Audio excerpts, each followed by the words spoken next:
Thank you for tuning into my videos. To support the channel and unlock exclusive perks, you can join us on YouTube channel membership and Patreon.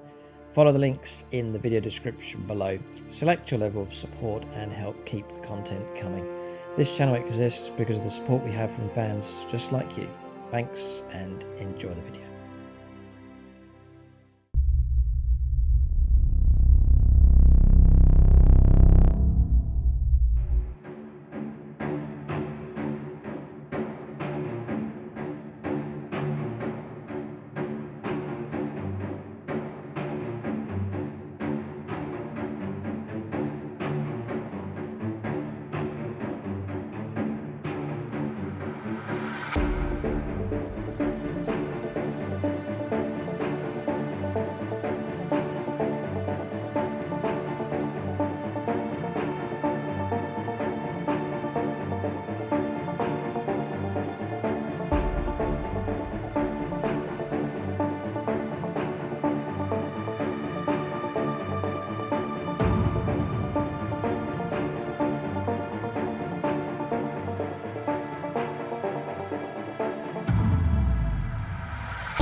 Right, welcome to our episode of Warhammer 40,000. It is the grand final for our Season 12 battle reports. So, Tau Empire versus the Necrons. So, it's been quite a journey for both of these factions through the league. I had all the armies on the channel, having played 2 games. We took the top 8, went through to the knockout stage, and it's the Tau and the Necrons that have made it through. So, Imperial forces brushed aside. Chaos Legions put down, and it's a Xenos versus Xenos Clash as we conclude Season 12. So we'll run through the Tau here. I'm going to command the Tau. Mike's guided the Necrons throughout the season, so it's the natural choice that he'll go with them, and happy enough to command those in this fight. So for the Tau, it's the KOYO detachment being taken. We have 2 commanders. So a commander in a Cold Star battlesuit, taking the quad plasma rifle for him, and then 2 shield drones being taken just to give him some extra wounds. That's Commander NATO. He has Exemplar of the KOYO enhancement being granted to him. Then we have a second commander here. It's Commander in the Enforcer battlesuit, Commander Ghosttide. Precision of the Patient Hunter enhancement being granted to him. Quad fusion blasters is the weapons, and again double shield drone being taken for him. Each of these will be bodyguarded by a squad of 3 Crisis battlesuits. So we have the Sunforge team here. We're taking double fusion blasters for those, and then a mixture of drones, a marker drone, each taking a shield drone, and then 2 gun drones in the squad as well. Then we have a fire knife configuration, which is double plasma rifles being taken on this squad of 3, and the same loadout for the drones. Then shifting left, we've got Piranhas. Squad of 3 taking the fusion blasters, the gun drones, and then a Seeker missile on each of those. We have XV-88 broadsides, squad of 3 taking the heavy rail rifle, Seeker missile, twin-linked plasma rifle on those. And then we have missile drones, and then one of them is taking a missile drone and marker drone on the squad leader. Then we have Devilfish, 2 Seeker missiles on that. Inside that will go Breachers, squad of 10, with a marker drone for them. And there's a Guardian drone with that squad as well. Got a Ghost Kill next, taking the 2 drones with that, Cyclic Iron Raker and Twin Fusion Blaster for that one. 2 Hammerheads, both loadouts the same, Seeker missiles on their Smart Missile Systems and the Rail Gun. Then 2 strike teams, again taking marker drone and Guardian drone, 2 squads of 10 pulse rifles. Then we have an Ethereal across here, 2 shield drones being taken, and then we have a Cadre Fireblade, again 2 shield drones being taken on him. And for Unity Devastation enhancement being given to the Ethereal. And then finally 2 squads of Stealth Suits, 2 squads of 3, each with a Fusion Blaster. And then drones on that is 1 shield drone and 1 marker drone for each of those squads. That's the list here for the Tau. Their final battle for the season to see if they can take the Channel Crown. We'll take a look and see what the Necrons have in their list next. Alright, so 2,000 points for the Necrons, Mike Walker in command. This is the force that has frustrated and tied up many armies on the channel. They won some fantastic victories, and now the last hurdle. If they can withstand the firepower from the Tau and dominate the board, they can go on to take the Channel Crown. So Awakened Dynasty is the detachment for the Necrons. We have an Overlord here on foot, that's Ramses, he'll be the second in command. Veil of Darkness being taken of him as well, so him and his unit can be removed from the board and then they can come back in from reserves. We have a Catacomb Command Barge across here, that's Tamim Ra, he'll be the army commander in this game. Phasal Subjugator upgrade being granted to him, so it's a +1 ability, but it's an aura for units within 6 inches. Then to go with him is Triarch Praetorians, I like the Chariot Runners for him. Squad of 10, taking the Particle Casters and Void Blades. 2 squads of Necron Warriors, all equipped with Gauze Flayers, 2 big squads of 20. We have a Canoptic Doomstalker for extra firepower support. 3 Locust Heavy Destroyers in a squad of 3. Some extra HQs here along the front, so we have a Royal Warden. Then we also have a Technomancer. Then Scorpec Destroyers, squad of 6, 2 Plasma Sights being taken, and then to go with them is a Scorpec Lord. And he has Dermal Bond, so 4+ Feel No Pain being granted to him as well. Then Necron Wraiths, a squad of 6 of those. And then finally, for a bit of fast attack here, some Tomb Blades equipped with Particle Beamers, a squad of 6 of them. That's the list here for the Necrons as they face off against the Tau. Commanders and sub-commanders have been allocated. So for the Necrons, the commanders are going to be Tamim Ra across here on the Catacomb Command Barge. That's going to be Vagabond here for this battle. He plays Necrons, and then another Necron player from the Autarchs is Dave Humphreys. We've put him in second in command here for the Necrons. He's going to go on to Ramses, so he'll be this model here. And those supporters can follow these models around, see how they get on the battlefield. So then commander's been allocated for the Tau.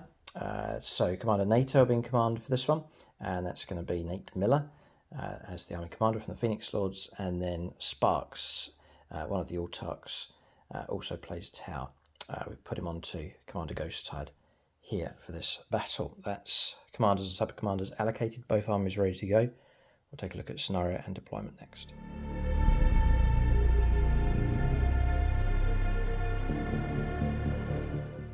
Okay, so we have a scenario randomly drawn. Dawn of War for deployment, Purge the Foe for the primary mission, and Rapid Escalation for the mission role. So Dawn of War, deployment zone. The orange dice marking the deployment zone for the Tau, the green dice across the other side for Mike's Necrons. 5 objectives on the board. Home objective here for the Tau, kind of exposed. There's good cover around us, but it's just near the foot of this statue is our home objective. Then Mike's home objective just behind the cover across the other side. And then 3 objectives in no man's land, 1 dead center, 1 just up here. Now, a couple of the objectives are on top of buildings. We've both mutually agreed to play it so that to ignore the vertical. So if you're down here and within 3 inches of the objective, then you'll still get it. We're going to play it that way.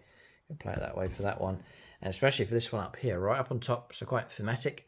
But if you're down here and within 3 inches, you'll still count as holding the objective. So we're going to play it that way so that the height of the objective is not going to have any effect on the game.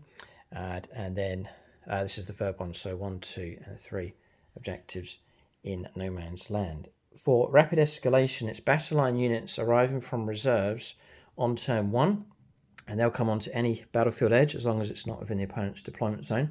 So kind of you could reinforce your line or even flank with battle line units. I don't think the Necrons can do it. The value in points is up to 200 points. The Necron Warriors about 200 points a squad, plus the HQ, so they won't be able to do it. The Tau could bring on some of their strike teams if they choose to. We'll see if that one's used. Most likely won't be employed in this battle. And then for Purge the Foe, it is control more objectives and kill more stuff. That is the aim of the game. So on turn 1, you can pick up 4 victory points if you destroy an enemy unit. And then turn 2 onwards, 4 points for destroying an enemy unit, 4 extra points if you destroy more than the opponent on that battle round, so we'll need to keep a tally of units being destroyed. And then also 4 victory points if you control any objective on the board, and an extra 4 points if you control more objectives than the opponent. So hold more and destroy more is the aim of the game. Quite appropriate, I think, here for the grand final. Both armies will be very interested in obliterating each other on the battlefield. Both of us are going to go for the random draw on secondaries. I'm nervous already. Nervous about deployment. Nervous about turn 1. There is so much at stake. Both these factions are, like for the Tau to be in the grand final, a chance for them to take the crown. And for the Necrons as well, their march of death towards the top to crown a Necron Overlord as King of the Channel. Unbelievable. But anyway, we'll try and keep pressing on here. Terrain, we need to clarify it. So obscuring terrain is nice and evenly spread out across the board. So sealed buildings and containers, but also obscuring terrain. This block across here, and we'll just go by the hard edge when we're checking our edges for line of sight. We're going to play this whole piece as obscuring, again by the hard edge, not this gap, this small piece across here, that whole building, that set of 2, obviously the central warp portal, and then these 2 blocks, but not the gap in between. So including the barrels or the pipes, just linking the whole piece together and linking that whole piece together as obscuring terrain as well. So that gives us a nice spread of obscuring terrain around the board, but good avenues of firepower across the table. Also, there's some pipes, boxes, barricades spread out across the table as well. So that's terrain organised and clarified. Armies ready for deployment. We'll start alternating place units on the board next. Right, just to mention the battle mat and terrain that we're using in this game. So battle mat is from gamemat.eu. This one is 60 by 44 inches in size. It's the Cyberpunk mat. It's actually double-sided, this one. So you actually get 2 designs. It's also marked up for the Nexus cards or the deployment zones. The centre of the board is all marked up for you. Inch markers around the edges as well. And then we're also using the industrial terrain set from gamemat.eu, which makes up the bulk of the terrain. It's these pieces here. Building across there. The containers and pipes all part of that set, and then the individual piece, the warp portal, from them also. So link below is also a discount code for 11% off across the store, and gamemat.eu are shipping worldwide. All right, deployment's done for both sides. We've both taken our time at a steady rate, but every placement has been carefully considered. Nice bit of narrative building for this one. You've got the downed Tau commander across here and his bodyguard. You can imagine the Tau moving in to investigate what's gone on. Been taken out by a mysterious Necron force on the board. So, Fire Warriors here, Strike Team here, Strike Team at the other end of this building. They've been joined by Ethereal. On a Hammerhead sheltering behind the obscuring terrain.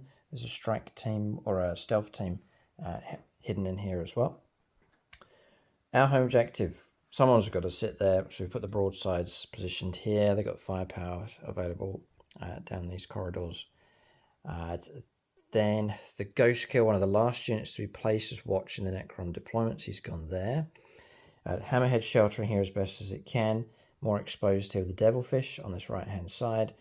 Inside that is the Breach team joined by the Cadre Fireblade, and then the other Stealth team across here. Remember, this is obscuring terrain, so they're sheltering behind that currently. Then plenty of reserves for the Tau, so the usual, the double Crisis Battlesuits and their bodyguard units. So the Sunforge team and the Fire Knife team with their commanders. That's the contents of the Devilfish. And the Piranhas, I've kept them off the board. There's not too much room to hide and deploy, so I've kept them off the table to keep them fresh. And that's deployment done for the Tau. Then deployment for the Necrons. I think Necron Warriors are going to be quite crucial in this game. There's a lot of bodies, and their ability to hold on to objectives is excellent. That with the Wraiths is the other unit to watch. Necron Warriors on the left-hand side, obviously with an eye towards that objective. Supporting them is Tam Ra, the command barge, and the Canoptic Doomstalker. Mike's placed it with a good angle here where it can't really be seen. Necron Warriors here on the home objective of Ramses. Bear in mind this unit can remove itself from the battlefield and then come back in. Then again sheltering behind the terrain with the Locust Heavy Destroyers. The Wraiths, Mike's last unit to deploy, has gone here, so nicely hidden away and safe over on this right hand side. Tomb Blades on the extreme right hand side as well. The objective is just there on top. Bear in mind we've clarified that you can move, for example, Mike could shelter in there and he still counts holding the objective. Just keep things fair. And then across here, deep striking in with the Triarch Praetorians, and then Mike's flanking move. His famous move here where the charge always happens, no pressure. With the Scorpec Destroyers, they've been joined by the Scorpec Lord. So that's deployment done for both sides. So we're going to roll up to see who goes first. Any preferences, Mike? I do. You do? Interesting. Okay. I don't know, which isn't good. You want to go first? No. You don't want to go first. Interesting. No. Okay. I want to take the hit, turn 1. And then jump turn out after that. And then counter it. Reanimate, try and... I have a plan in my head how I want it to go. The way you're positioned, it's gonna be hard for me to wipe out stuff, right? Yeah. Which means you can recover and bounce back and then counter me. And if I move out, it's going to be probably easier for you to kill my stuff in return because I'm moving out from my shelter. So perhaps a credit to 10th edition where both of us don't want to go first. Other editions, it was turn 1, game over. We turn to a Patreon. I have to go with the Xenos dice on this one. Every decision is doubt. I think I've used Chris Comiskey for the last couple. Yeah, Chris Comiskey, very erratic dice. He'll give you a 6 or a 1. I shall go to a Tau Commander. Connor Collins shall decide the fate of this Tau Force. So the final is down to these two. Yeah. A 1. And a 1, how weird.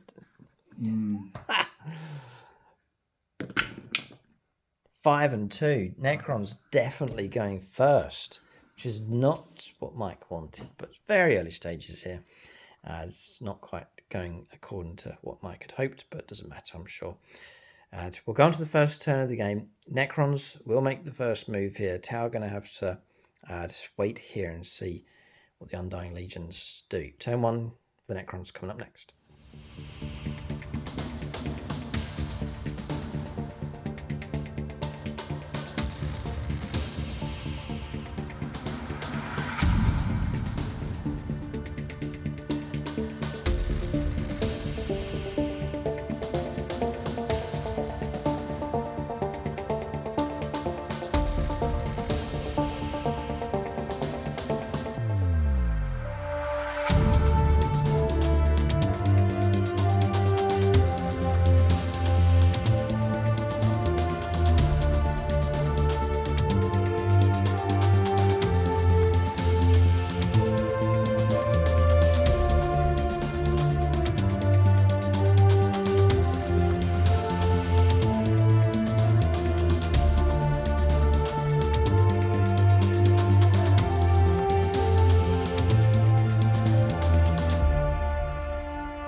All right, so turn 1 here for the Necrons. I think they're off to a good start.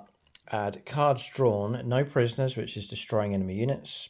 So extra points there if Mike's able to destroy enemy units on top of the reward for the actual mission. And then bring it down. More points available if Mike can destroy something big. So Necron Warriors pushing through here, reaching the barricade. Not in range of the objective, but making steady progress towards it. Ramses, or Tam Ra pushing through. Remember his 6-inch aura, which Mike, I can see what he's done. He's kept these within range. They've moved across here. They're quick enough, aren't they? They're 8 inches.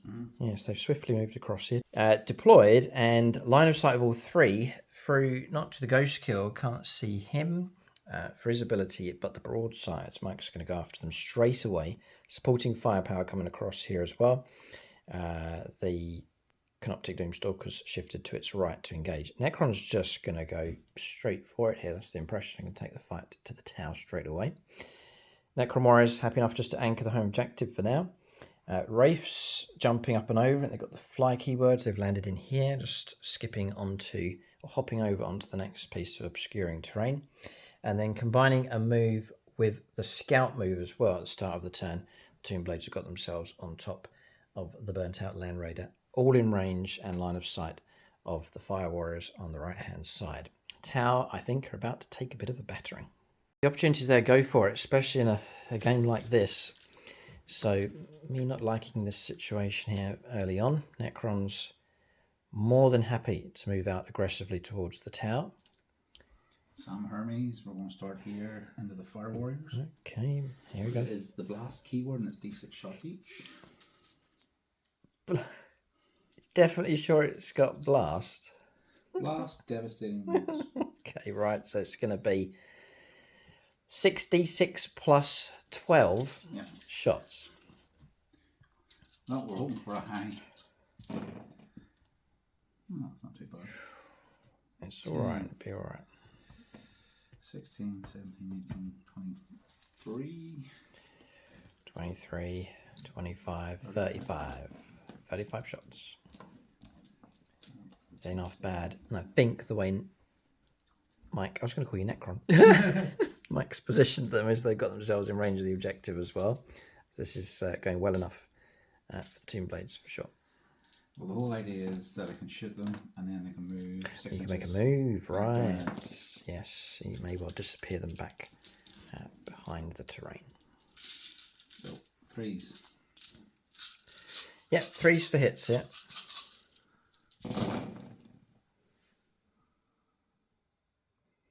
Ones and 2s will go. So much I can do about any of this. Just have to just weather the storm. There's 2 in there, yeah, well done. Okay. Yeah. 3s to wound. 5, 3s to wound, yeah. But we're looking for all 6s. Oh! Guardian Drone. Just remembered in the nick of time.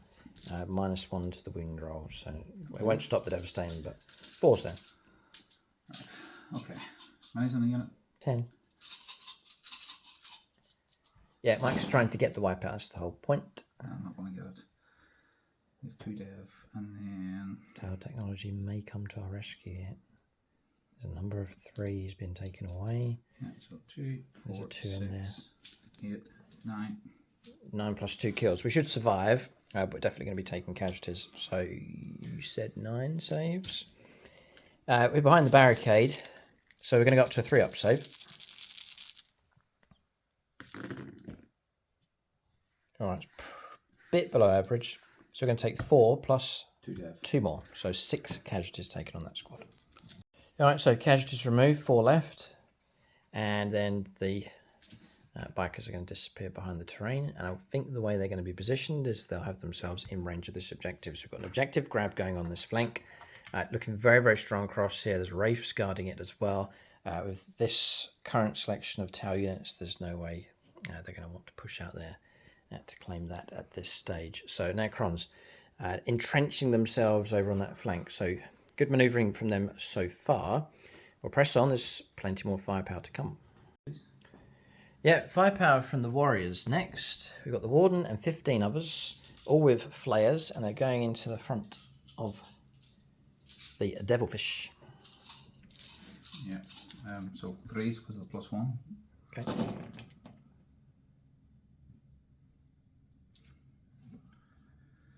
They are Some lethals, yes. lethal, yeah.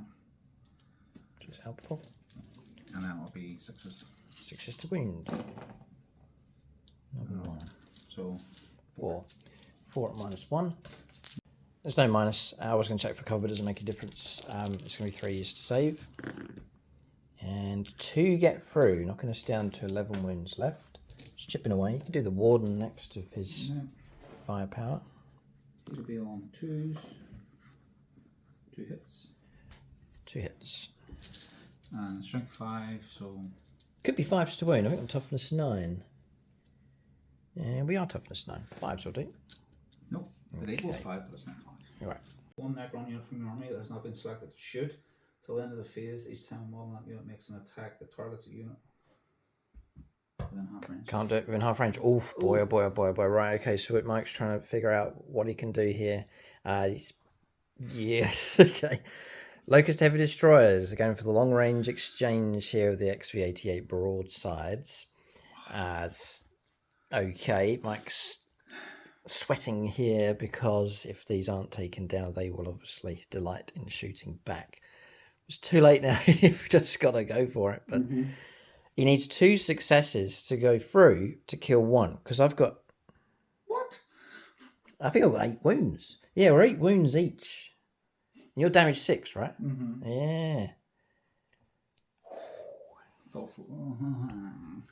He does have the Canoptic Doomstalker in support, but it's very swingy here. If I survive really well, obviously I'm going to be more than happy to plunge some firepower back into those.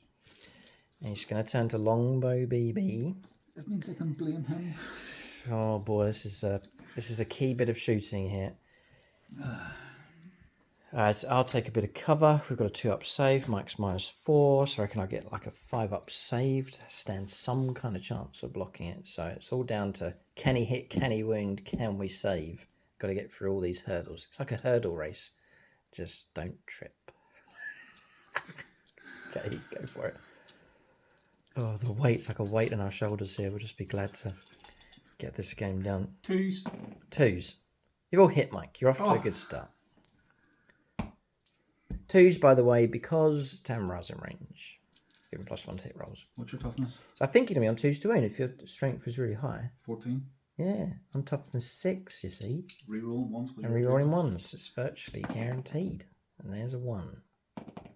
And that's the wounds. Oh, no. No, is it? No. Lethal, right. Would have been for the hidden, but yes. So 3 wounds go through. I would say Mike should be able to bring one of these down. The only hurdle left is the Xenos dice. Boosted by Carl Roden. Oh. We blocked 1. And surely it merits a command reroll.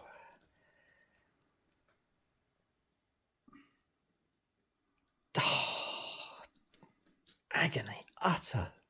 Total and utter agony. It's probably not worth it. Gotta let it go. I just have to let it go. So he's gonna die. Oh, I hate doing that. Oh, it's so painful. What would you have ruled? Yeah, I know. Just, I'm gonna cry. Yeah. Well, at least I saved a CP. Oh, it's only 110 points. Down the drain. Ouch. We've lost 1. Well done. Okay, so firepower from them complete.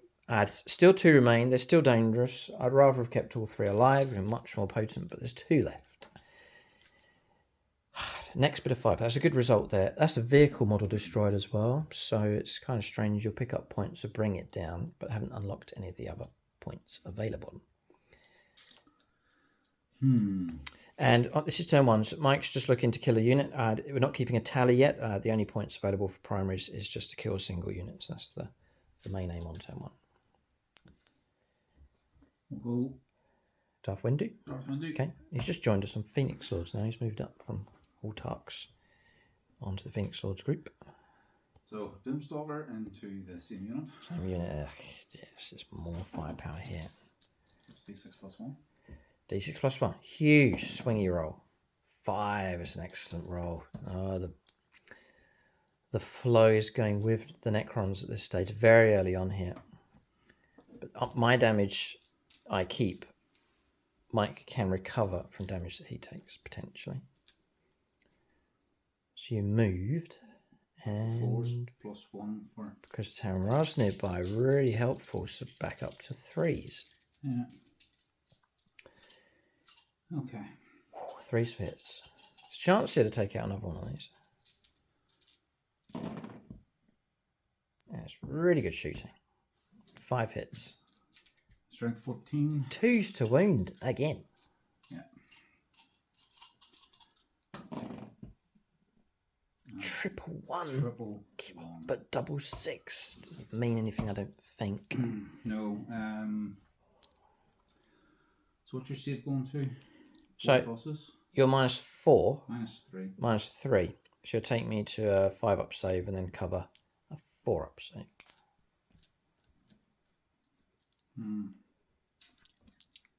Oh, Mike's tempted to command reroll. I see what he's waiting for here. Yeah, command reroll. No, just take it as it is. 4-ups then. We do block both. Hallelujah. Alright, so 2 do remain on their full wounds. As to how much damage they can do in return, we'll have to see. But we've got a bit of a corridor of doom going on across here. I wonder now, any other shooting? No, that's it. Right, shooting phase is finished. Phew, okay. End of turn. As I think a couple of points have come through here for the Necrons. Right, so yeah, bring it down. 2 points picked up for destroying a vehicle. Add model, so 2 points picked up for that. No prisoners. Mike's can dump that one. He wants to draw 2 fresh cards next turn and gain an extra CP, so up to 3. Now, coming into the start of Tau turn 1. End of turn. Some casualties coming through for the Tau. Could have been worse. We'll go on to turn 1 for them next. Alright, so turn 1 here for the Tau. Don't panic. We're just calm. We've got to try and destroy Necron units in their entirety, otherwise they'll just rebuild themselves. Cards drawn. Area denial, so claim the middle ground. There is an opportunity for us to do that. Engage on fronts, which is tricky. We're in 2 table quarters, but those 2 quarters over there are quite hard to reach and very dangerous at this stage. But that's the opportunities that we have. Obviously, another aim is to try and destroy at least 1 Necron unit on the board, if possible. So just going to make some moves here. We're running the 300 campaign, looking for 300 extra supporters on the channel to stabilize the channel, keep the channel going, keep the channel at the higher rate of content. We've been doing extra content bombs on the different factions. Really want to keep that going.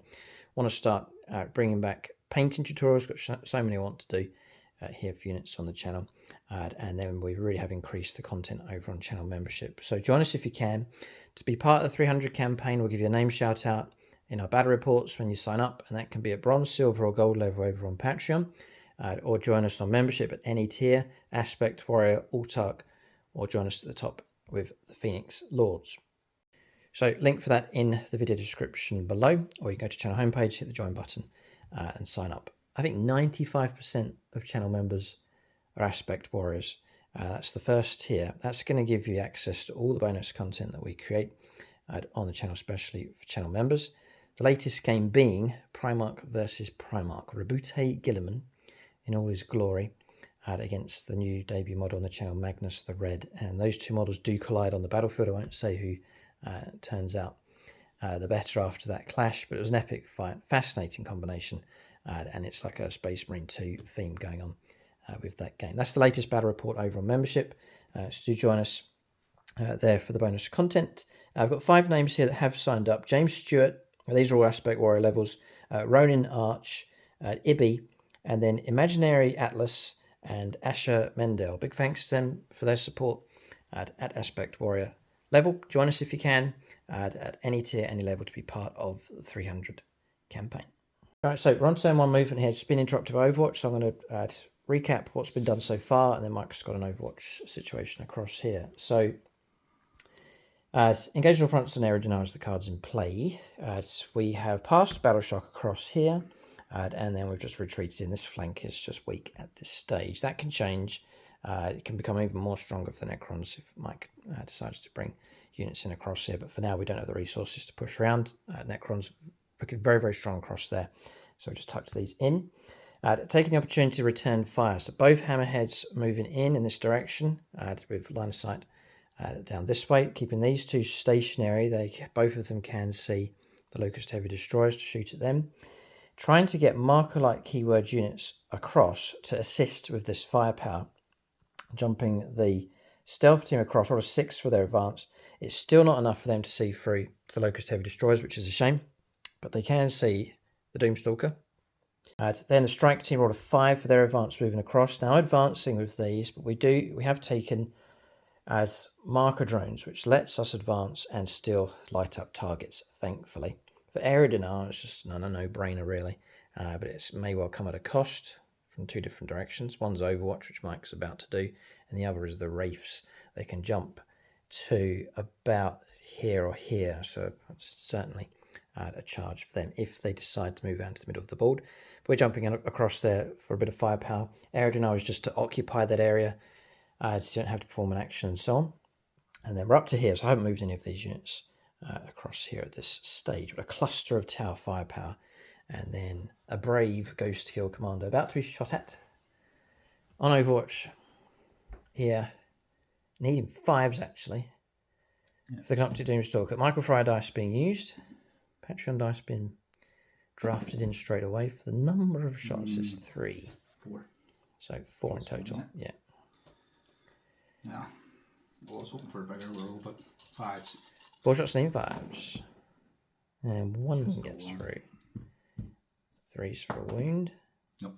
No wound coming through. Right, we've escaped that one. Ghost kill can continue on with its mission. All right, ambitious stuff from the tower. Don't know if this is going to work out. We'll see. It's perhaps a bit early as well for KOYO kicks in turn 3 onwards. But now that Overwatch is cleared out of the way, Devilfish has surged forwards, 12-inch move, disembarking with the Breachers, who've got to there. A couple of models in range of the objective. The Devilfish in range of the objective as well. And then the stealth team moving out also to support. We're going to try and go after those Necron warriors, but it's a lot of hurdles for us to get through to get that wipeout. 20 Necron warriors to bring down is going to be tough enough. Mike does have a stratagem where you can resurrect D3 plus 1 after my shooting attacks from a unit is resolved. And at the end of the phase, if we don't wipe them, Mike can also pop the resurrection orb from Tamara also. So high pressure already here on turn 1. Movement is complete though. We're going to shooting phase next. Okay, shooting phase. Terrified here. We're going to shoot these. We're going to guide them in with the strike team.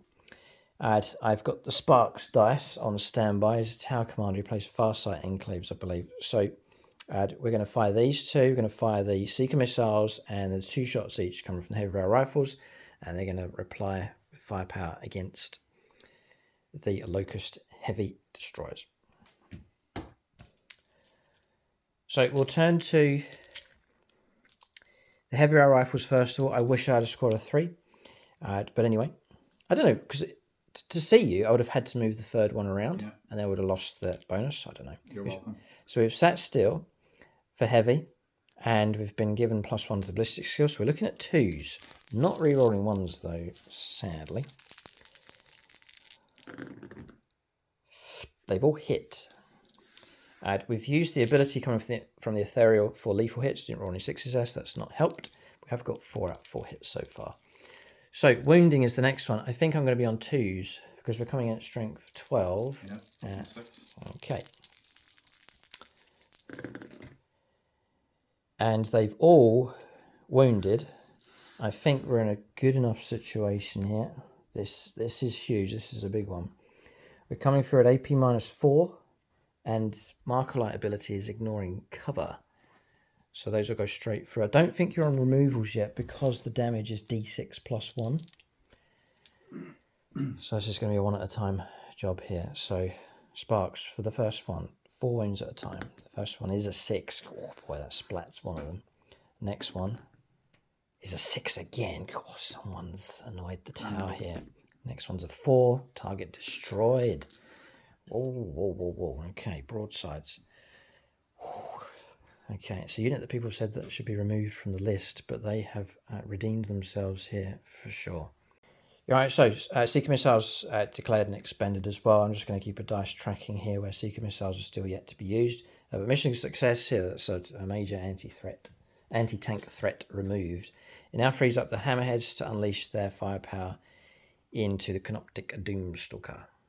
So next up, we're going to take the stealth team and we're going to guide our shots in from the Hammerhead against the Canoptic Doomstalker. So we've moved. We're getting +1 to the ballistic skill, and then we're also firing at a monster or vehicle, I think. Doomstalker? Yeah. Just check his keywords. Vehicle. All right. So I think we're going to be on 2s of him. Use the Max Sword Knuckles dice for this one. So firing from here, everything we have at that target. So the big one's going to be the railgun itself. So we're looking for a 2. We've got a hit. We'll try and wound now on, I think, a 3. I don't know. What's your toughness? Yep. Strength 20. So 2s. We'll use our reroll one. It's coming from different directions. We'll use it from either the stealth team or his built-in ability. And it's a 5. So it's not devastating, so it's down to a 4+ invulnerable save. Yeah, by all means. Nicholas Lucas to block. Nope. No, command reroll if you wish on this one. What's the damage? It'll be D6 plus 6 damage. So potent enough, but unlikely to destroy it. It's the best we have. The 2 Seeker missiles coming will be D6 plus 1. No. No, boy, it goes through. And then a 6 will pop out. It's a 2. 8 damage, which we'll keep that. We'll leave that as it is. That's potent enough. Dropping down, I think, to 4 wounds left. Yeah, okay. 2 Seeker missiles been declared, so 2 dice needing 2s. Okay, re-rolling 1s because of the stealth team. Right, 2 hits. Needing 3s to win this time. Both don't go through. So this one I can re-roll because of the stealth team. Doesn't help. And this one I can reroll because I haven't rerolled a wound roll yet for his ability, and 1 does come through. Again, 4+ invulnerable save on this one here. Oh man. And blocks this time. All right, so survival. In which case, we're going to have to switch now over to the second hammerhead. So just off camera first, we'll resolve the smart missile systems have actually caused a wound, dropping down to 3 wounds left. The next one I think is going to be the ghost kill. It's going to guide and put his shots, or guide this second hammerhead to put his shots into the Doomstalker. I think to try and destroy it, we've got to declare all the missiles as well, so we'll use those up at this stage. So I go with Chris Heim for this one. Single shot from the railgun.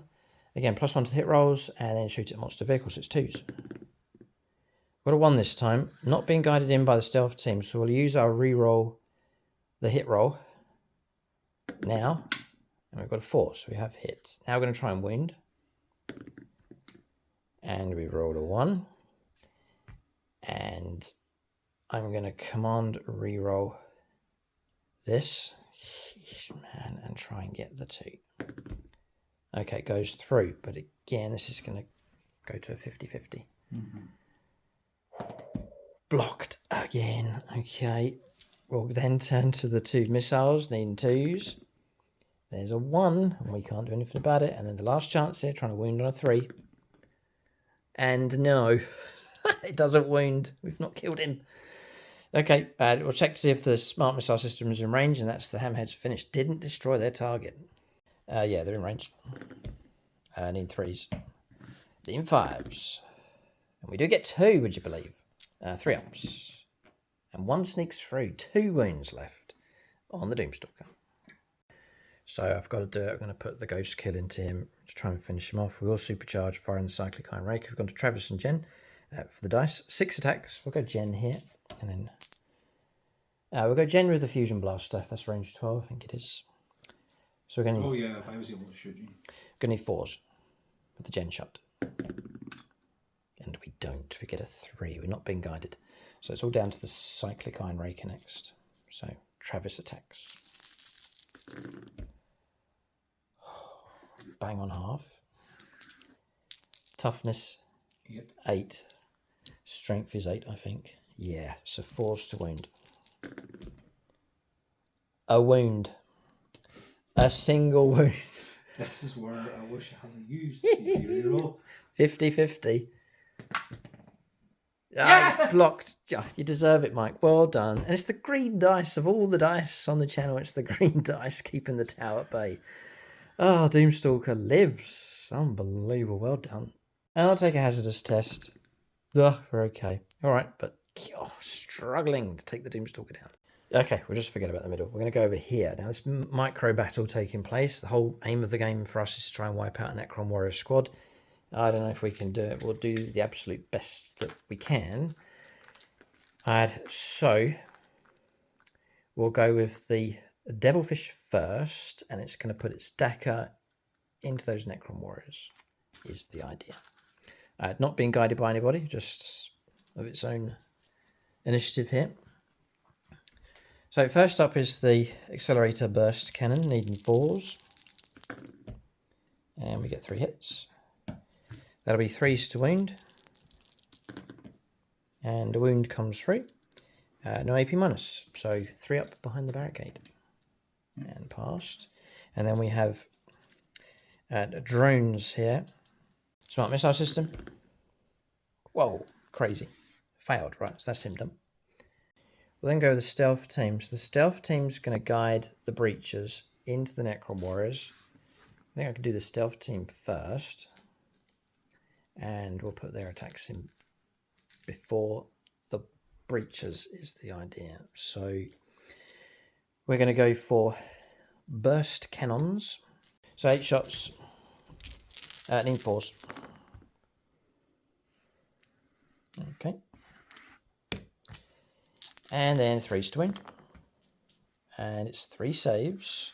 It's a marker light team, so it's got marker light keyword, so ignoring cover. So 3 saves of 4+. And 2 go throughs. 2 Necron warriors slain. We'll do a fusion blaster shot just to get that done. And that misses. So that's firepower from them finished. Trying to figure out when Mike can use this stratagem to resurrect models. He's going to wait now because he knows what's coming next. It's going to be a grenade stratagem being used.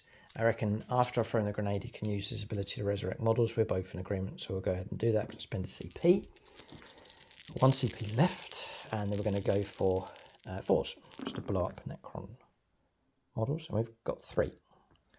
So 3 can be removed, and then Mike can restore D3 plus 1 for a CP. So 2 come back.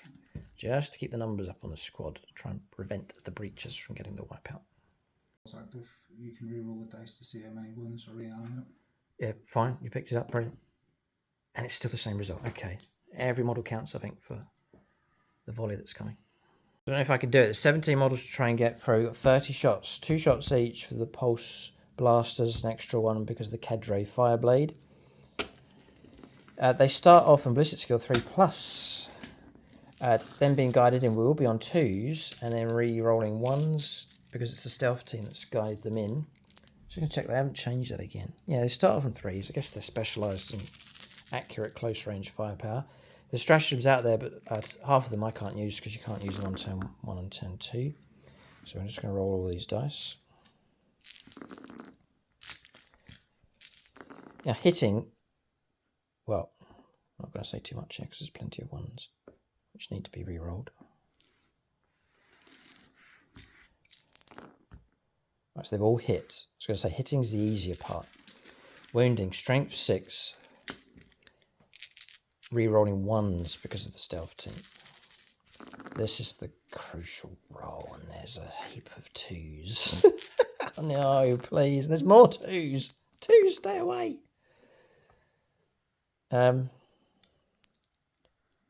Look at all of those. Oh, this is not good. I'll re-roll the 1s. There's another 2. There's 8 2s. Don't do this to me. Those have got through. I don't know if it's going to be enough. Right, so good recovery thanks to the stealth team. So 5, 10, 15, 20, 22 saves of 5+. It's a 4-up save, ignoring cover, AP -1. I could have used a stratagem, or if it was turn 3 onwards, I could have used a stratagem for an extra AP -1, which would have been most welcome. But we unable to use it on turn 1 here. So the trap's been sprung early. Not so good.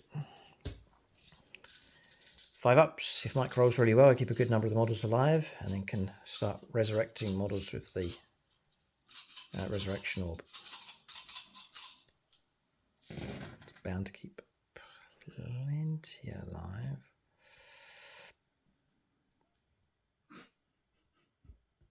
Oh, maybe there could be trouble here. 17. It is 17. They've destroyed their target. There's plenty of heart in the mouth moments here. Come on, reroll, I was going to say, but it's been used up already on the Doomstalker. By an absolute Kroot's whisker, they've done it. The character remains, but we do have some shots coming from the Cadre Fireblade. But that is significant. Okay, typical grand final. It's Right, next, Cadre Fireblade. So he's using the Fireblade Pulse Rifle. It is rapid fire, so it's going to be 2 shots and in 2s. And they both hit. 3s to injury, all in 1s. 2 go through. I'm just going to say something here. That 6 may well mean something. Each time a model with a ranged attack on a critical wound, the AP characteristic of AP -3. So this one's AP -3, ignoring cover. Nope. 5, okay, so that goes through. It's damage 2, and the next one is AP minus. It's going to be enough to get him. Mike's just rolled a 2. It's AP 0 actually, but that's going to go through. Yeah, because you ignore cover, damage 2. Yes, so 4 wounds in total. Warden's gone as well. God, the icing on the cake here. Whoa, whoa, whoa. Okay, so flank. I was going to say flank clear, but it certainly hasn't because Mike's still got potent units. But Necron Warriors removed from the board. And that is shooting phase finished here. Some significant moments here on turn 1. We'll give you an update on the score.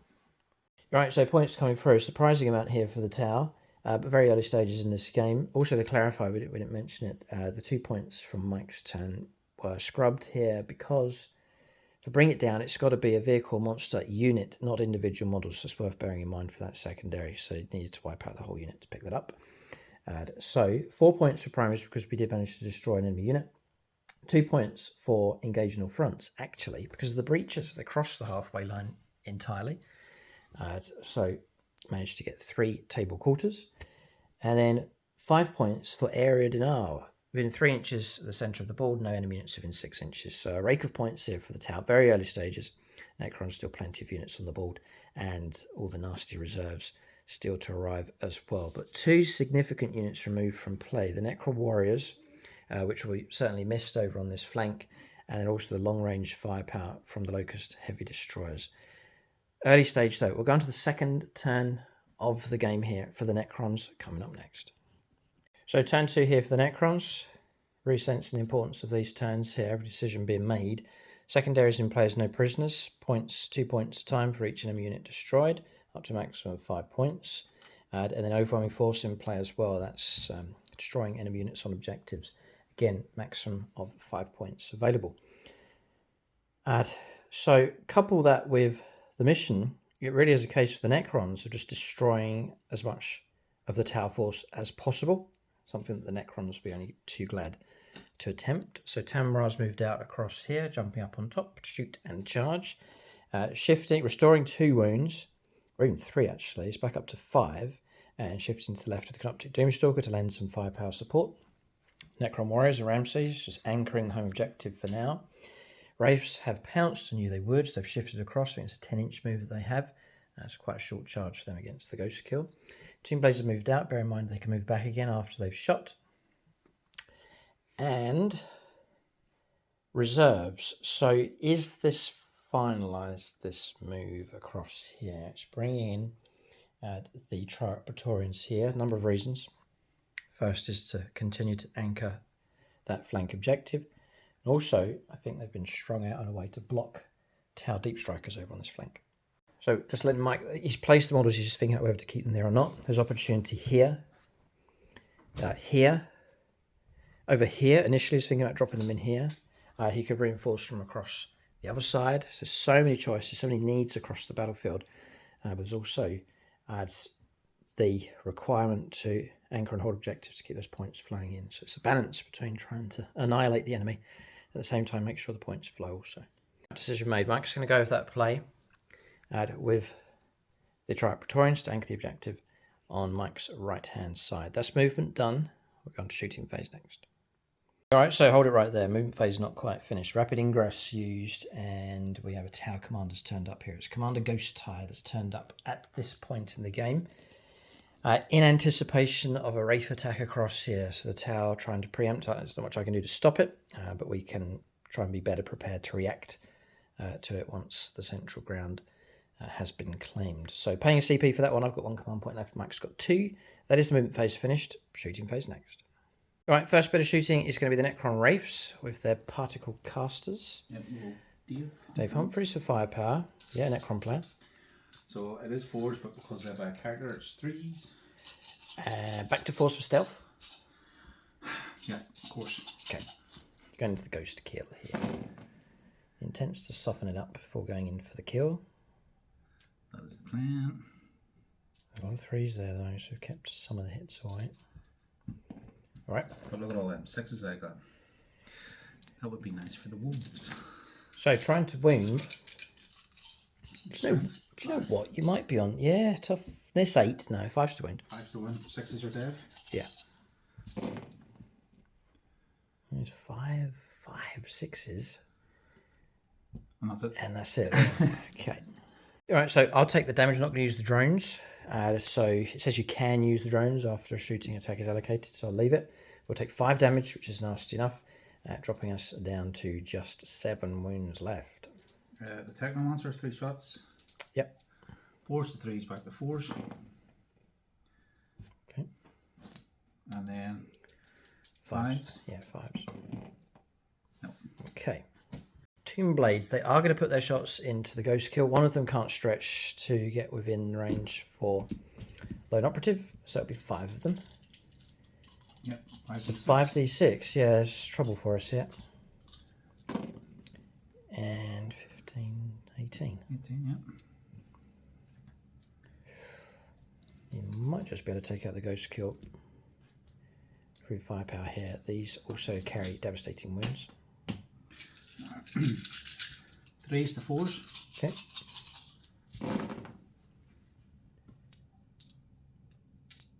Again, there's a lot of 3s. Stealth's helped us a bit. Yep. Fair bit, actually. Quite a bit, yeah. Okay. 5s again. Yeah, 5's to wound. Nothing. Whoa. Okay, we've got away with that one. Ghost kill remains. Alright, so next bit of shooting. There's still a fair bit to go. I'll do Doomstalker just for the blast into these. Yeah, into the breaches. Yeah, and we'll go Using up the Patreon here quick enough. Yeah. Blood Angels Ram. Blood Angels Ram. D6 plus 1 plus 2. Yeah. D6 plus 3. Oh, maxed. 9 shots. Okay. Not much I can do about this. This will be hitting on. You move to 4s, I would imagine, but then Tamara's nearby, so it's going to go back up to 3s again. 3s, yeah. His +1 aura has proved very useful in the game so far. That's real good shooting. Well, about average, I think, just over average. And then. No, bang on average, sorry. 6 out of 9. Yeah. 2s to wound. 3s to wound, actually, for a Guardian Drone. Oh, and it's protect us a bit. There's 2 2s in there. It's made the difference. 3 come through at -3. Yeah. 6 ups for the barricade then. And we pass 1, so we'll take 2 casualties. I should point out, Tomb Blades made their move after they shot and have moved back round onto that objective. So that objective in that corner, or on that side, on that flank, is very secure for the Necrons at this stage. So there's one more bit of firepower, quite effective. Tamra firing down and causing 4 damage in total on the Devilfish, dropping down to 7 wounds left. That shooting phase finished. Mike's saying he's struggling to destroy units. That could change though. We're going to go on to charges next. Right, we'll capture this charge. I reckon about 6-inch charge to go in against the ghost kill. Whoa, check this one. You definitely got the fly keyword, so probably you've done enough. Yeah, yeah, you have. Yeah, so. All right, so charge goes ahead. Another charge taking place. Tamara's gone in for a 7-inch charge, and Mike's paying a CP for Overwatch. No, sorry, for Tank Shock, sorry. For none. 8 dice and even 5s. Nothing goes through. The 7 wounds still to pick up. Tamara will use his blade to try and finish that vehicle off. We don't usually see that. Tank Shock usually pick up a few wounds. Yeah. Tank Shock I've found is it can be quite disappointing. You think, oh yeah, I've got loads of dice, but you actually need 5s, and it's quite often the case you only pick up a couple of wounds. Possible charge here with the Doomstalker. Mike's thinking about it. Yeah, just a tag in. So charges here. I've used combat embarkation. I've got back inside the Devilfish with the breaches. Just reading the restrictions, I can't see where it says you can't do it if you're in engagement range with the transport. I can reach the hull of that. I'm hull within 3. I must be because I deployed hull within 3 previously, so I've allowed that to go ahead. So they hopped back inside the transport vehicle as the Canoptic Doomstalkers moved around the corner to stretch around to now reach the Devilfish. It is 7. Nope. No. And come on, reroll. No. All right, so that charge doesn't go ahead, and the breaches have disappeared back inside the Devilfish, which we'll see how long it lasts. I will not be interrupting you because I don't have the points and it would be a total waste of time anyway. So Mike's free to fight with his charging units. You can see the Wraiths have moved up right into the heart of the battlefield here. What a statement they've made here. This is where they will fight and die, in the centre of the battlefield. 1 ghost kill stands alone to try and tie them up with 7 wounds left. Just going to zoom in, Mike, because it's... Oh, look at that. That's the fights that we like here. Yeah. Big grudge between these two forces. Perhaps it was the Wraiths that did this. That's the storyline building up here. Okay. Mike's paying a CP to boost his Strength and AP. Strength and AP to try and get rid of this ghost kill. All the Wraiths are in. This is it. The mega cluster attack here. Yeah. And the wretched Wraiths. They've been a bane on the channel for the entire season. And with their strength and durability, they may well guide the Necrons to absolute glory. 4. And not a trace of the Imperium on the board, apart from one wandering Imperial Fist Marine. So this wandering Marine here, he's the Imperial Space Marine. It's a commemorative model that came out. How long ago? About a decade ago, wasn't it? You'd be top one easily. Yeah. So he's left to wander the battlefield alone. Ray Cross. Oh boy. Something must have annoyed Mike in this game. Perhaps the loss of the Necron Warriors. And the Locust David Destroyers. The green dice are hit and miss. Here we go. 3s to hits, a heap of attacks. 3s. And there's a fair few 1s and 2s. It's pretty average, but there's a good few haven't made it through. Mm-hmm. Surely 5s to wound. Strength 7. Toughness 8. Ghost Kill could survive this. I've kept the 2 drones alive as well. That's quite a few 5s here. Ooh. So you're running at AP -2? Yeah. So to try and survive, I'll negate 2 of them, take the drones away. So that leaves 3 left. Yep. At -2. -2. It takes me to 4 ups. So start on a 2 up, I believe. We do. Okay. Defensive. Valhalla Field Marshal Robert will call upon the Imperium in such a time as this for 4s. And none. Thank you, Imperium. That's 6 damage taken. Dropping down to 1 wound left. Chance for heroics with the Cryptek. Yeah. Other than giving me feel no pain, I don't think he's done much. And again, Doesn't done much, no. 1s and 2s. Fumbles there, trying to kill the ghost kills. Target not quite destroyed. Frustratingly, a wound remains. Switching over to Tamim Ra with his attacks to see if he can bring down the Devilfish. Struggling to wipe out entire Tau units for sure. yeah, it's Very early stage of the game, but Mike would be happier to see whole units removed from play. 4 attacks at non-2s. Ah, triple 1 and a 2. Fumbled here. No. Just roll 1 dice and get another 1. Ah, no, Tamra's blown it here with his attacks come through. I'll do mine back. It'll just be a bit of shunting and ramming, and that's about it. Nothing potent, no real danger, but we've survived with both of those units. Combat's resolved, would you believe it? 2 whole wounds coming through against the Wraiths, damage 2 from the Ghost Kill with his fists. A wound came through, but a save made from the Devilfish, and that marks the end of turn 2 for the Necrons. Frustrating, for sure. Causing damage, but not quite destroying targets. Devilfish taking heavy damage. The Ghost Kill's virtually gone, but still alive. Necrons have claimed the central objective. Mike's right-hand flank has been claimed. This is where the Necrons are stronger here, looking good on the No Man's Land objectives. Across here, it could be a standoff. I'm OC2. You may well be OC3. Command barge is 3. So Mike's now gained control of that objective. That's one of the downsides for embarking back onto the transport. But I thought if I lose that objective, it's no real... I'm not going to get any more victory points next turn as long as I'm anchoring one objective on the board. So current situation, Necrons control more of the table, more objectives.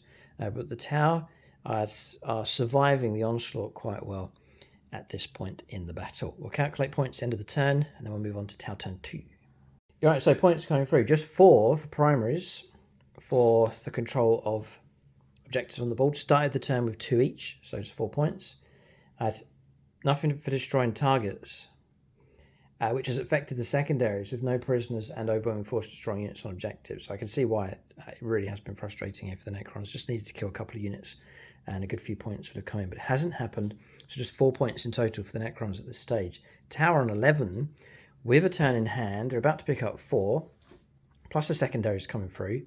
In fact, what's even more frustrating, if we destroy 1 unit, we'll get 8. Mm-hmm. Oof, boy, there is opportunity here for the Tau at this stage. We'll go on to their second turn coming up next. This is going to be an important one.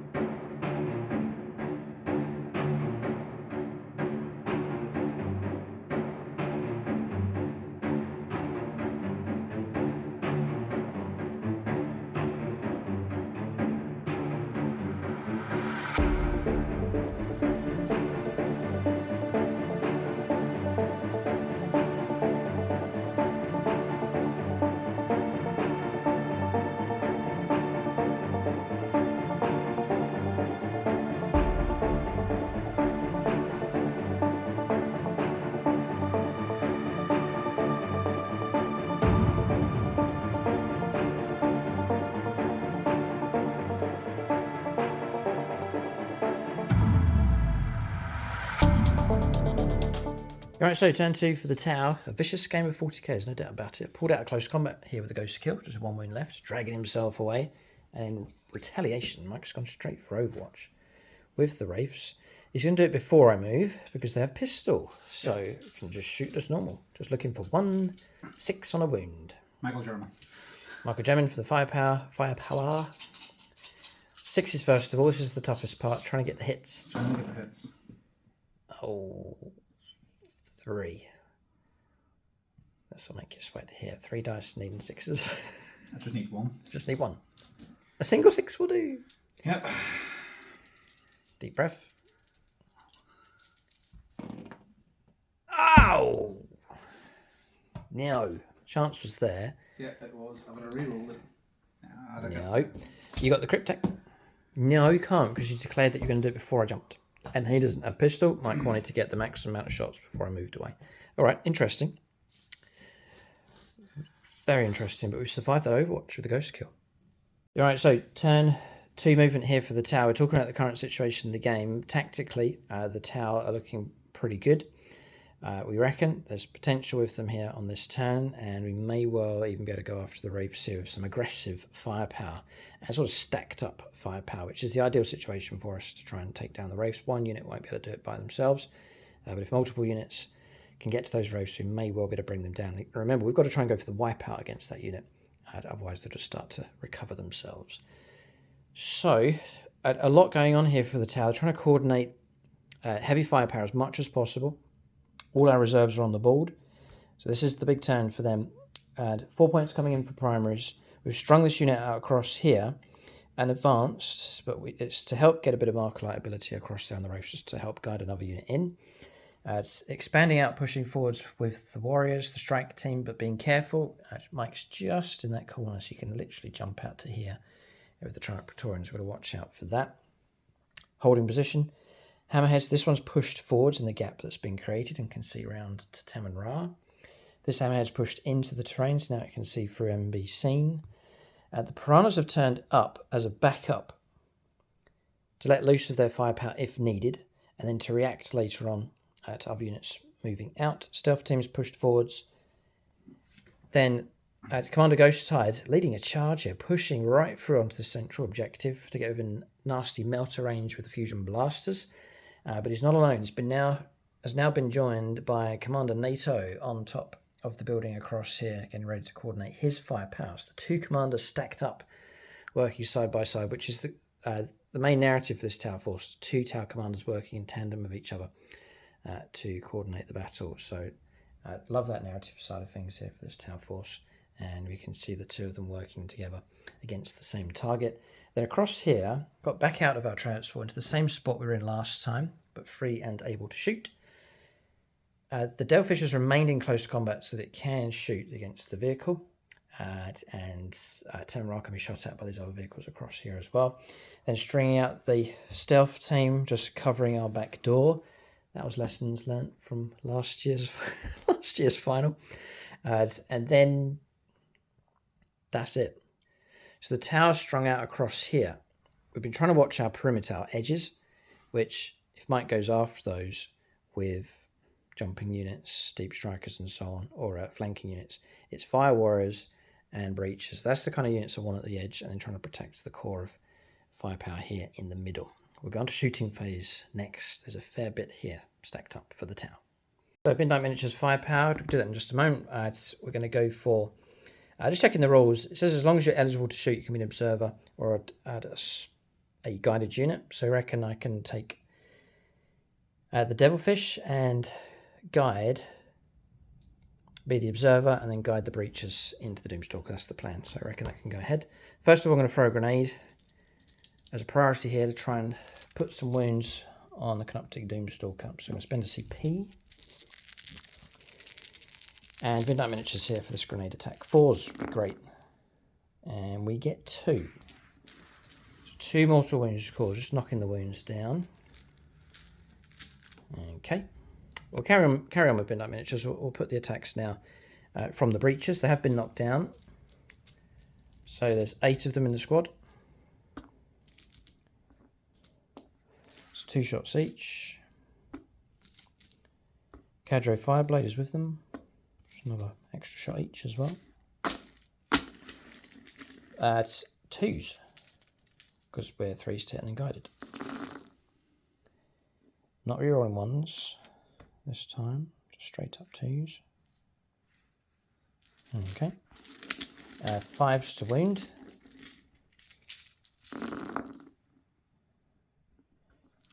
And we haven't been guided in, it's interesting, we haven't been guided in by a Markerlite unit, so Mike will actually get cover on this one, which will scrub our AP -1, and so you'll revert back to your normal armor save on 5 dice. 3s? 3s then, yeah. Not such a good situation, especially with dice rolling like that. Okay, past them all. No damage coming through. We're now struggling to get rid of the Doomstalker. 2 shots from the Cadrig Fireblade. 1 hit. And no wound from him. Okay. Alright, Devilfish has got to go there, so we're going to loose our missiles and fire all the DACA that we have. So 2 crucial shots here, needing 5s, because -1 to hit rolls because we're in engagement range. A 1 and a 3 is a miss. We'll do a bit of DACA. This is not going so well here. 1, 2 hits. No wounds. And then Smart Missile Systems. No hits. That's it. Devilfish firepower finished. Very low impact at the moment here from the tower. Right, so pressing on with shooting. I reckon I'm getting distracted a bit too much. I'm starting to think about putting units across there. Just got to stick to the main plan, which is the main unit there in the middle. So, in which case, I'm going to use this stealth team across here to guide Commander Ghosttide's squad into the Wraiths at this moment. That's the order I want to do it in with them. So this is the big one. We're going to offload all of our firepower into the Wraiths here at short range of fusion blasters. So we'll go with the second in command on the second in command. So it's going to be Vagabond attacks here, the Patronic dice. So quad fusion blaster from the commander. 2s to hit, rerolling 1s thanks to the stealth team. Alright, so they've all hit. We don't get any KOYO ability at this stage, and then we're looking at 3s to hit with the rest of the with the bodyguard squad. Oh boy, right, okay. Can't ask for more. They've all hit. We'll now just merge these all together. We do get +1 to the wound roll for the commander, but that's only on turn 3 onwards. So these are all the same. We're now going to try and wound on 3s.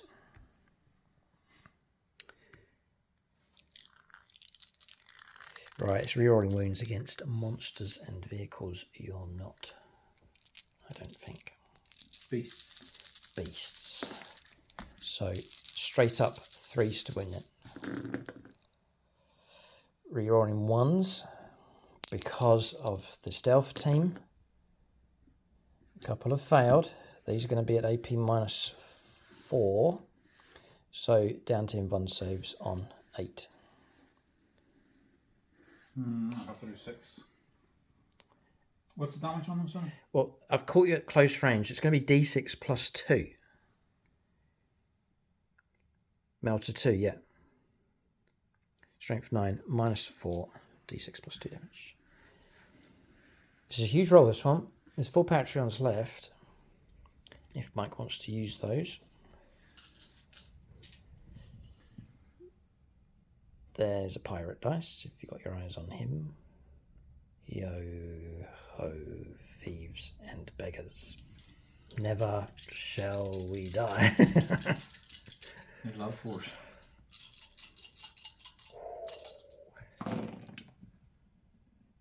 Oh. Yeah, it does. Never shall we die. Blocking them all apart from 2. Thanks a lot for that, pirates. So your first one? Oh, there was 8 coming through there. Right. D6 +2. All right. 6. 6. Yeah, and it's on a model that's already lost 2 wounds, so it's most likely going to go, but 5 up, feel no pains. Damage is very limited here. And blocking a few, but enough to slay just the 1 model. This is not so good here.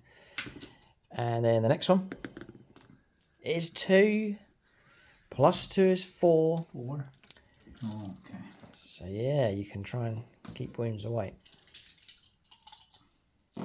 Yeah, of course he will. He does once, which is just enough to keep that model alive with 1 wound remaining. Damage, very limited here against these wraiths. What a nightmare they are.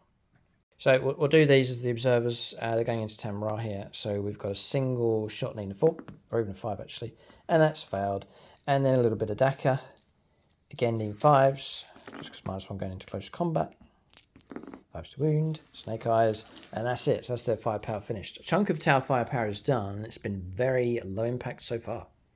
I've been told to remember drones, and I've just remembered coming from this squad. There's only 2 drones in there, so it's nothing too scary. So we're looking at 4 shots total. +1 hit rolls, so 4s. And then we're looking at 5s to wound. 20 linked. 2 come through, no minus, so 2 are regular saves. Snake eyes! Oh no, 5 up, feel no pains to get that model. And we do get him. So now a model has gone, thanks to piddly little drones. And then 3 wounds left on another model. Just glad to see each one of those wraiths go. Onto that model there, okay. Yeah, one win left. Mike's just put a model back. He's just played a stratagem for 1 CP, restoring wounds. 2 wounds going back onto the unit, which is enough to take the wound off that model and then resurrect this model back again. The Undying Legion. Undying Legions, yeah, okay. Very useful. So still 5 wraiths to get rid of. Right, so next bit of firepower, it's going to be coming from here, being guided in by the front unit of the strike team. So we'll go with these. They're going to get lethal hits thanks to his ability. They're going to strip away cover, and there's no kind of rerolls going on there. But it's going to be 2s. And I'll commit their firepower to Joe Ashforth here. There's a few Patreons left. So looking at 2s. Remain stationary, being guided in. 2s for hits. Alright, so 1 lethal goes straight through. Then it's going to be toughness 6. 2s to win.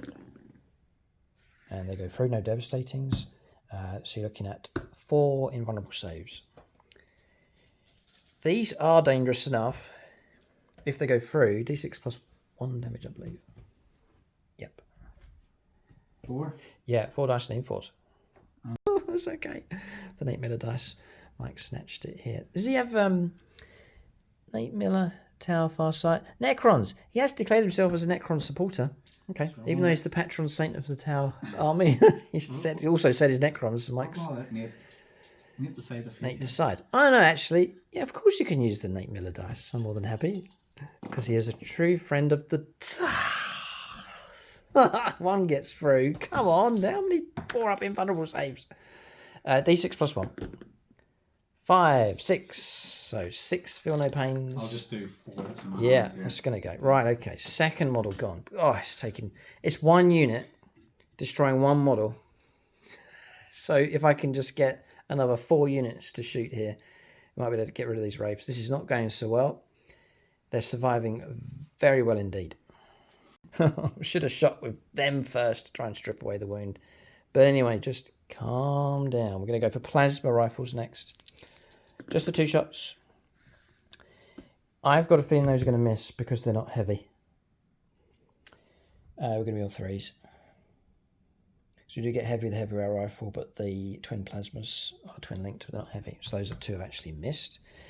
We've then got missile drones, which will be 6 shots. These need 4s. And one of those is a lethal. And these will be 3s to wound. And a wound comes through. Alright, so AP -1.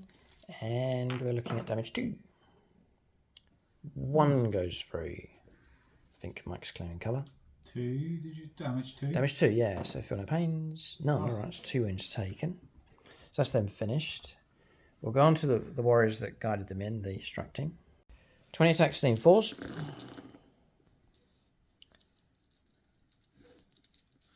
Not so good. 5s to wound. A save, please. This is tedious stuff. Passed. Okay. Okay, it's Commander NATO time here. We're going to go for this one. We're going to use the stealth team across here to guide them in against the wraiths. Okay. 6 plasma rifle shots from the squad, and then quad plasma coming from NATO. We're exemplar of the KOYO, so 6s to hit, or jet will be a sustain 2, and rerolling 1s for our shooting as well. So NATO first of all, 2s, rerolling 1s. Oh boy. We'll keep those 2, play it safe. Okay, so that one misses, but those 2 get added in. So up to 5 hits so far. And the squad needs 3s for being guided in. Rerolling 1s. Nice. Nice. Alright, so those are all hits. Hits. And sustain 2, so another 4. So a big cluster of dice, which is good news. 3s to wound. Rerolling 1s. It really helps. Or does it? Yeah, okay. Most have gone through though. 11 saves. Very high AP here, AP -3 or 4. I think it's AP -3. And yeah, -3. 3 damage each time if these get through. So another huge 4-up invulnerable save cluster dice roll required here. If Mike rolls well on this one. So much you can do. Yeah, it's just a matter of time. A lot have made it through. It's block 3. Right, on to feel no pain. So broken through with a good few. So I'm going to take those away. Damage 3 on the first one. Mike's got the dice here, so you can just go ahead. Down to 1 wound. Well done. Yeah, down to 1 wound left. Kills them. That's got 3. Okay, next one. Kills them. 2 wounds go through. Right, just coordinating better here. Should be 1 wound left on 1 model. I'm going to count down here to make it easier. So the next one that comes through, feel no pain, 3 dice, name 5s. Almost. 1 wound comes through, which is enough to take out that model. So we'll just remove 1 from play. Yeah. It's easy to lose track here. That's it. Okay, so there's 2 left. So the next one, feel no pain. 2 wounds go through. 2 left, yeah. 2 left. Next one. No, gone. And then the next one. 2 wounds go through. And the last one on the last model gets him. That is the squad gone. Just about, but not enough overflow to get through to that Cryptek. But the main mission, I guess, was to get rid of the Wraiths. It's Commander NATO that's done it with firepower from up here, landing up on top and directing firepower down onto that central objective. That was a crucial moment in this game. It really is key to see the Wraiths go. We'll press on with firepower. We've got these stacked up. These were ready to shoot into. I didn't really didn't want to shoot them, so I went for these first of all. Now that the Wraiths are gone, we'll leave their firepower, leave their 2 Seeker missiles each intact on those as a backup reserve for later turns. So I'm going to go for firepower from this. The railgun is going to go into Ramses or into Tamra, and the smart missile systems are going to, with indirect fire, going to go into the Cryptek. So we're not being guided. There's no one else left to guide us in. So we'll go for a single shot on a railgun, and we'll use up the last patron here, Gavin. A 1. We'll use our built-in reroll for the hammerhead. A 6. Okay, go straight through. Or just hits, and then we're going to try and wound here on a 2. 3s. Oh, you've got your quantum. Quantum shooting, yeah. All right, 3s. I've had enough of this. Come on, reroll. Goes through. Right, down to your invuln save. Is it 4+? Yeah. Oh, come on. How many 4+s? That's it. Seeker missiles, they've all hit. Or smart missiles. And what's your toughness? Probably 5. On attack on monster? Yeah. 4. 2 wounds, twin linked. 2 wounds. 2 normal armor saves. 3 ups. Passed.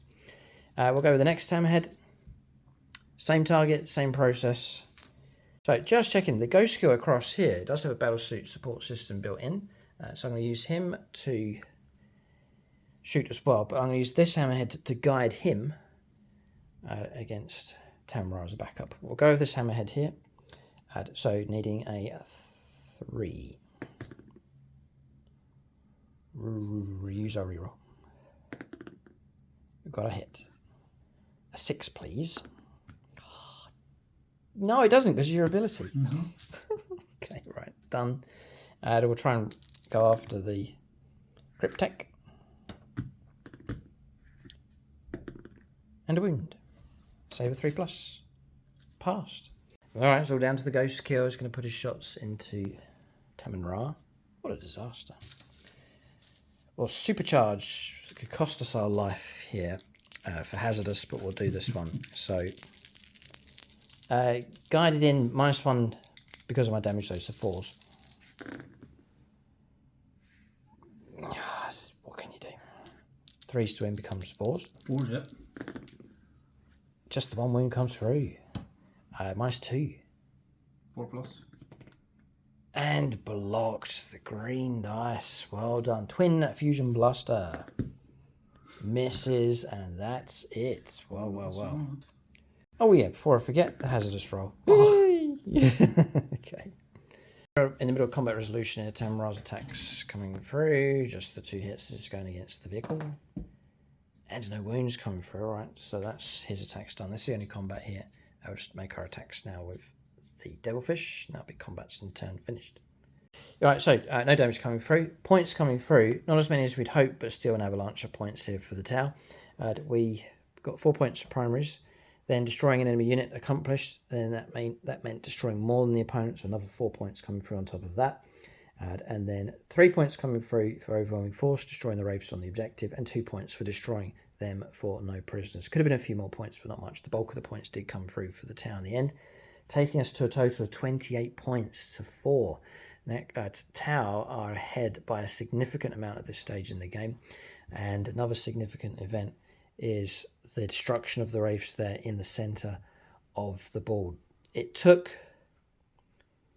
the elite and the heavier stuff that I have in my force to bring them down, but we coordinated well enough to eradicate those Wraiths from the table. That certainly gives the Tau an advantage now in the game going forward. So we're going to go to the middle stage of the game, turn 3, coming up for the Necrons. They're on the back foot here. Tau looking like they're starting to dominate the board with their firepower. Turn 3 here for the Necrons. It feels like a grand final, and we're talking about the Necrons. These are removed, by the way, at the end of Mike's turn with Veil of Darkness. Yeah, they're available to deep strike back in to the board, or back onto the battlefield. No prisoners currently in play. And then the other secondary is extend battle lines here, so big incentive to go after objectives. 4 points coming in for primaries. There's no way we can say that this game is over at this stage. Necrons, yes, they've lost the Wraiths, the Locust Heavy Destroyers, and 1 unit of Necron Warriors, but still very potent, nasty units remain on the board. Triarch Praetorians are available. The Scorpec Destroyers are available as well. And Mike's now got a deep striking warrior unit with an Overlord available to arrive on the table also. Across here, not in combat, jumping back and advancing 6 back onto home objective. So very effectively, Mike's pretty much gained himself an extra unit here. A unit that would have had to sit is now freed up to join in the fight. So a really good move, and I think he's going to be pretty safe there, tucked away in the tower, miles away from reaching that model. There was a chance for Overwatch, but we didn't go for it, and so the Cryptek has escaped. Save the Overwatch for something else. If it comes, I don't know. We'll see what Mike decides to do for movement. As Mike moves, Necrons and how, so just their path to glory here. 79 points and a win, the first game for the league for the Necrons. Then another win at 72 points, put them top of the league going through for the knockout stage. They then faced, and you can backtrack and see these battle reports on the channel. They then took on the Orcs for the quarterfinals, beat those, and then took on the Alpha Legion, the new Chaos Force on the channel, and beat them as well to make it through to the grand final. And then for the Tau, you know what, Mike? Look, they finished at second. So actually it's the top 2 armies for points actually made it through. The Tau got a massive win their first game, 85 victory points come through.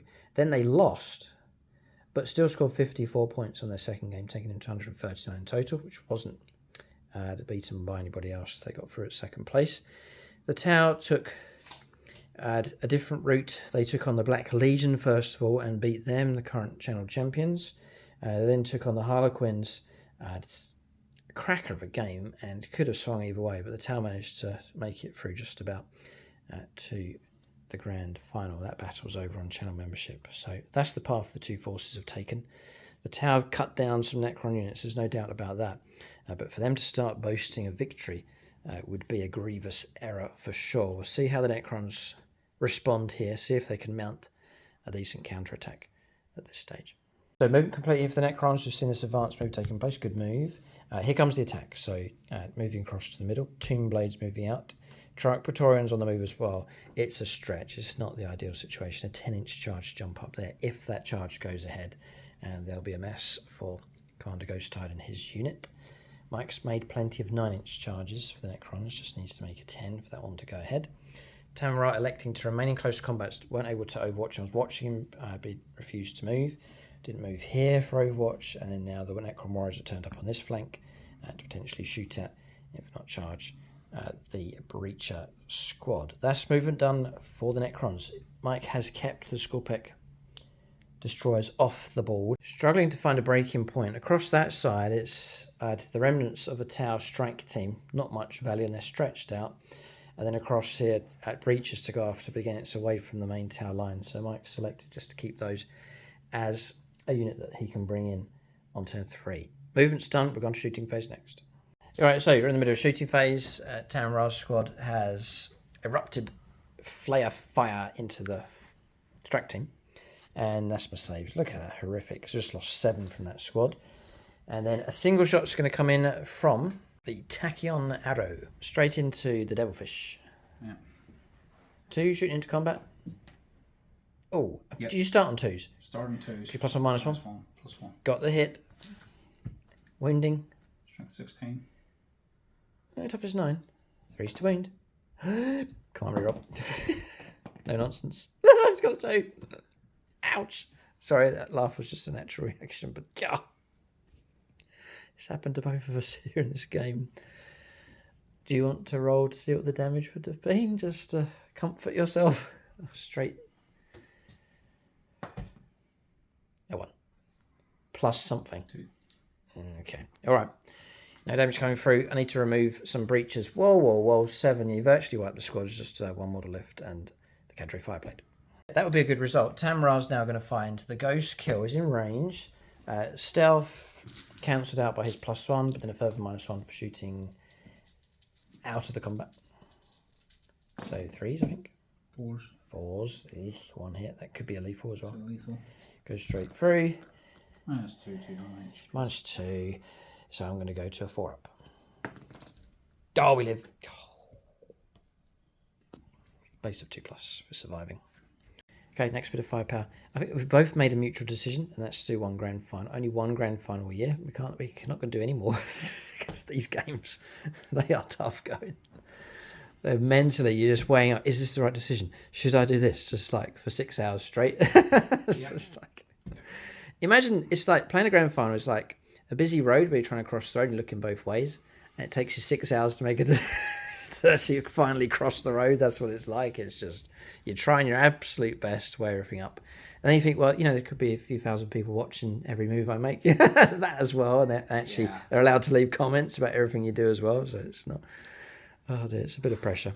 Doomstalker's just going to have to go into the Fire Warriors 2, I think. The breachers. Sorry. Yeah, try and destroy them. You can actually pick up 2 kills there. D6 +1. So 3 shots. Need 3s. Wipeout would be handy. 2 don't go through. Extreme dice in this game. 1 win makes it through. That's a model destroyed and a unit destroyed. You've still destroyed the unit actually, because that's the last model from the breaches. So Mike's got himself a kill point. That'll be 5 points picked up. 4 points picked up. Yay. No prisoners picked up as well. You just actually picked up 6 victory points. Okay, add a little bit of firepower from the piddly little gun on the front of that thing. Gaull's weapon caused a wound on the Cadre Fireblade. So decisions here. These have jumped out. It's going to be a 10-inch charge up there, a 9-inch charge down here. They do have pistols. They could try and soften these up, but I might take models from the front, stretching their charge. I think Mike's intent, he's talked about the priority of charging those. It's a desperate charge, though. So I'm going to put all of this. Oh, yeah. They're going to be good across here. Yeah. All right, we'll do that next. It's going to be a ton of shots here. 32. Yeah, 32 shots into the Fire Warriors. We've got a few levels of protection. Actually got 5+ feel no pain running across that squad. -1 to the wound roll as well for the Guardian drone. To try and protect them. Come on, Tau, play the patient hunter. 3s. Well, Necrons can play patiently. They have all the time in the world. The ancient versus the young.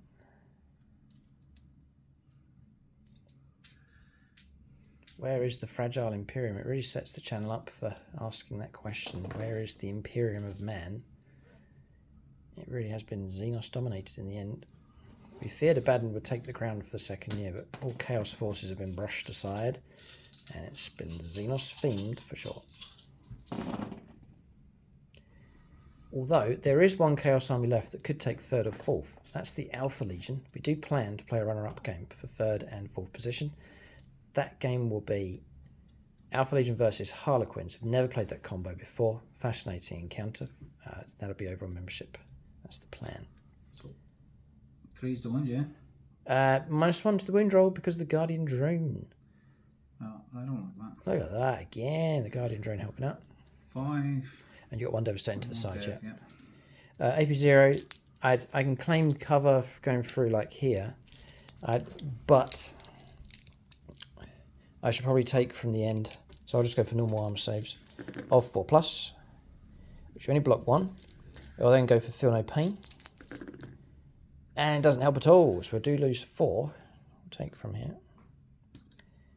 Drone can shift across like so. Not too bad a result. And there's a move available. Yep. Where they're going to head back.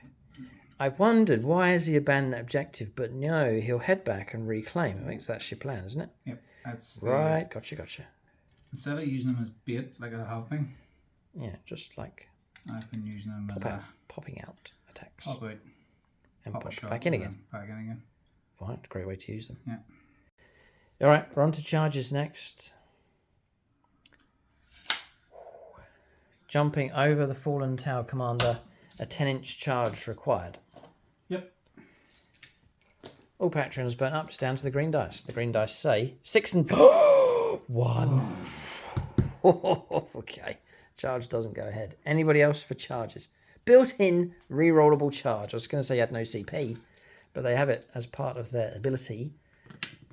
5 and 1. Oh, God. I'm at home. And those dice rolls have been the example throughout the game. Rolls 6 on the dice, then rolls a 1. Rolls 5 on the dice, and rolls a 1. It's been extremes with loads of 1s being rolled or loads of 6s being rolled. That's the kind of the game that we've had. Painful stuff. Any other charges? There'll be somebody on the comments who'll be very happy about that one. Yeah, it'll be this in the here. Super stretchy charge. It's I'll need a 10 to clear the barrier. No. Okay. We're just going to go into ongoing combats. So I'll try and ram the front of Ramses. Or Tamra here. In 5s, 2 6s. Nothing. And you can strike me. In 2s this time. 1 misses, but 3 go through. Could be 5s to wound. Toughness 9. Yeah, it's No.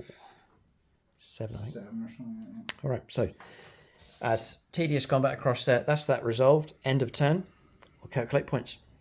To be honest, not too bad for the Necrons. 4 points for primaries, 4 points for destroying a unit. And then no prisoners, 2 points picked up. Then extend battle lines, home objective, and no man's land objective, another 5. Taking the Necrons to 19 points. The tower's still ahead, but the gap's been reduced significantly.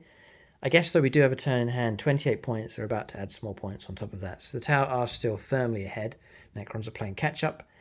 They've made attacks as best as they can, but they haven't quite made it through. Mike's felt that he's needed to keep the Scorpic Destroyers off the table. That's a result for the tower. This charge hasn't gone ahead. That's another result for the tower. And even the Necron Warriors across there, their charge failing to go ahead, just creates a nice air gap for the tower to then bring firepower to the Necrons. I think the initiative is with the tower at the moment. They'd like to keep it that way. Got to keep a level head. These two commanders need to coordinate, work hard together, trying to eradicate more Necron units if they can, to bring about a great victory for the greater good. We'll see if they can do it. Turn 3, middle stage of the game. KOYO now kicks in for the tower. Turn 3 for them next. Right, so turn 3 here for the tower. Storm hostile objective. That one over there. Go after that.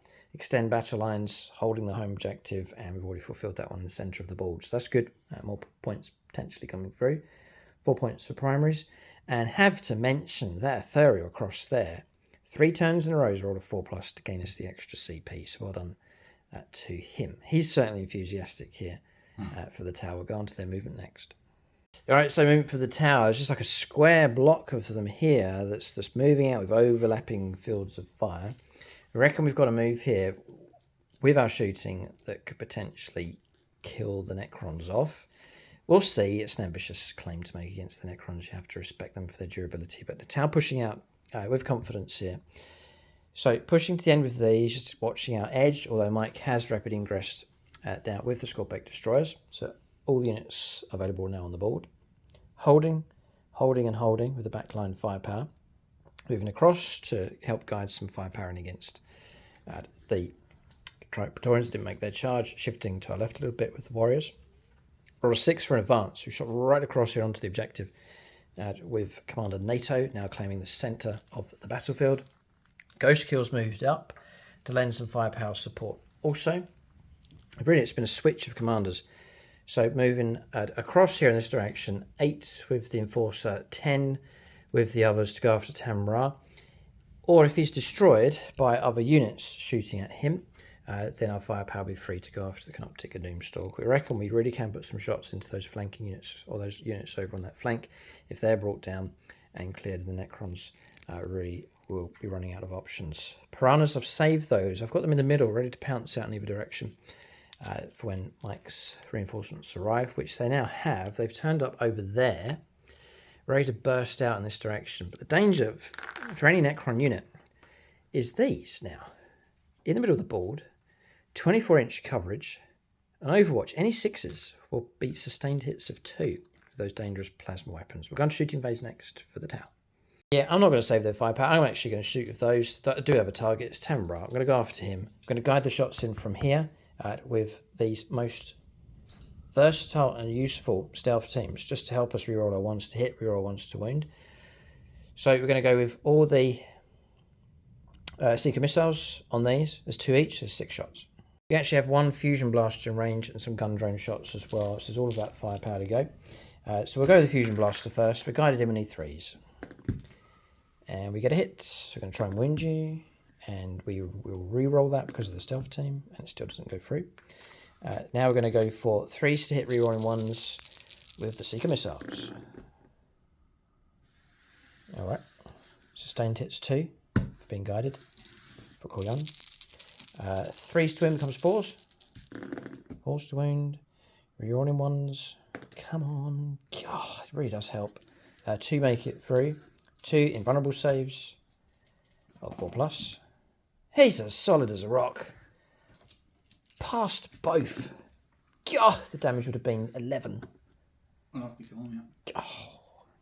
Alright, we'll pepper him with drones. Rerolling 1s. I think we need 4s. We'll add in an extra 8 hits for sustained. 5s to wound. And, or maybe it's 6s to wound. I am toughness. No, if my strength is over your... If your toughness, your strength is greater than mine. That's fine. Twin linked. And you now actually have to make, thanks to drones, 9 saves of 3+. This is where it'll go wrong. I know, yeah, I should be firing soft stuff into him. It seems to be much more effective. Brilliant dice rolling, but, well, 3 make it through. After all that, after all the big guns, it's the lower caliber weaponry that's starting to make a difference. So we'll go with this squad. We'll do them the spotting unit. That's missed, that's the fusion blaster. Encouraged by what we've seen, we'll go with the Dakar. Need 4s. Sustained hits of 1 because not guided. 5s to wound. Another 1 save to make 3+. Just chipping away here. No. Hammerhead. We'll try another solid shot into you. Not being guided by anybody, needing a 2. A 1. We will use our reroll. 6. Which, if I was guided, 2 hits come through now. Sustained hits of 1. We need 2s. A single 6 plays will be amazingly good. Okay. And I'm going to command point this one for a 3. 2 make it through. 2 invulnerable saves of 4+. This cannot go on forever. No. Command reroll. No. Used up. Okay. Goes through D6 plus 6. Good enough. He's only on 6. Right. Got him. Oh, he is gone. Finally, Tamra removed from play. But he has tanked an awesome amount of firepower coming through. But the commander for the Necrons is gone. That's freed us up here. So we're going to use this vehicle to guide in these, to put all their shots into the Canoptic Doomstalker. So we'll go with the commander first of all. 2 1s is a miss, but we're being guided, so we'll add those back in for sustained. This is turn 3, so we're going to get +1 to the wound rolls, so we'll go for strength 9, toughness 8, I think. Toughness 8, yeah. 2s to wound. I think I'll reroll in the wound roll against vehicles. Alright, they go through. We'll just leave it at that. Commanders, you got some 4+ invulnerable saves to make 4 of them. Just from the commander, the rest of the squad's there to back him up. 2 make it through, and 4 wounds is enough. I can reroll that one, and it's gone through, no problem. So another target destroyed. Yeah, Doomstalker removed from play. Just going to make sure I've got that right here with the commander in the Enforcer battlesuit. No, it's this team here, Sunforge. If vehicle monster, you can reroll wound rolls, reroll damage roll. Yeah, all correct. Yeah, target destroyed. So this is good. Tower clearing units. The other killer move, I think, is with these. The obvious shots is across here, but I can have line of sight and range to reach the Tomb Blades. I want to go after them to root them out with this unit across here. So to guide them in, I'll use the Ghost Kill. He's the only one really that can see through in that direction. They'll get cover, but the AP is going to be good on these, and the volume of shots should be enough to take those Tomb Blades down. So 4 shots with the commander, 6 shots with the squad. You're a fresh squad, so I'm actually re-rolling my hit rolls, which is dangerous enough. So it's going to be 3s, re-rollable. That's with the squad. And then I will keep all of that and just re-roll this one. Turn that all into hits. There's sustained hits 2, so there's another 4 hits coming through. And the commander's going to be on 2s. I'll leave it, and then we'll add in an extra 2. And then we're going to be on 3s for wounds. Strength 8. There's a good few haven't, but there's plenty that have. You are going to get cover, but these are going to be AP minus 3. So you're looking at 6 ups. 10. They're all damage 3. And invuln save, I don't think so. No. So drop off of these. Good. And they're gone. Target destroy. That's Commander NATO's squad rooting out the Tomb Blades. They've been ducking and diving throughout the game, but they've been caught out by the swift action from the Tower Commander. Do the Ghost Kill across here. I need 5 because of my damage. That's sustain 1. And 2 wounds come through. Minus 2, bit of cover. So 4 ups. No, damage 3. So 2 slain. And we went for hazardous. We're okay. Next up, we'll go for the stealth team guiding in this squad. They can all see going into what's left. Well, it's a squad of 8 now of the Triumph Praetorians. If we get good hits here, this could cause trouble. So re-rolling 1s. 2s, yeah, we sat still. Guided, heavy, yeah, they're all hit. 2s to wound. Re-rolling 1s. That one's devastating. These are at minus 4, ignoring cover. It's d6 plus 1 each time. So straight 4 dead. Straight away. Grisly stuff. There's a plasma rifle in range, which misses. We can re-roll that, which still misses. And then we've got the missile drones, which is going to be 2, 2, and 2. 4s. Re-rolling 1s. 3s to wound. Yeah, these are at minus 1. 2 go through, and they're damaged 2. So 2 more slain. Devastating stuff from the broadsides. Right, so the rest of the firepower. A bit of firepower here. I'm touching into terrain. A couple of models can see firepower from here. The stealth team, the Triumph Praetorians down to just the 1 model left. And the problem for them now is if that single model moves. This is the Overwatch control round here now. With Commander NATO in the middle of the board. We reckon what we've seen here with the tower will have killed the game. They've wiped the Necrons over on that flank. There's next to nothing left. And whatever's left over here now has to march through a wall of firepower and Overwatch. The tower firepower, I think, is just too much for the Necrons to deal with in this game. Tower domination on the board. We'll give an update on the scoreline at this stage. All right, so end of turn, end of game. We have played this one out. Our brains are burnt out at this stage. We reckon there's no way the Necrons can recover from this. They could play for pride, but it's just the tower have just done too much. Too many points coming through. 4 points for primaries, 4 points for destroying unit, another 4 points for destroying more, and then 5 points for extend battle lines, another 4 points for storm hostile objective, with this objective being taken. Takes the tower to 49 points at this stage. Necrons on 19, and the weirdest thing of all, Mike secretly wrote down his prediction for the game, and it was for the tower to win by 30 points, and that's exactly the difference between these two forces. Not that you came into the game... No, it's definitely not. We're saying that if the Necrons had the time and the charges were effective, they would have decimated this tower force. And if our firepower could have swung either way, very, very swingy battle. If the tower had started losing units, which can easily happen if they're caught in close combat, they are done for. But we managed to keep the Necrons away from us with the way we deployed and holding units off.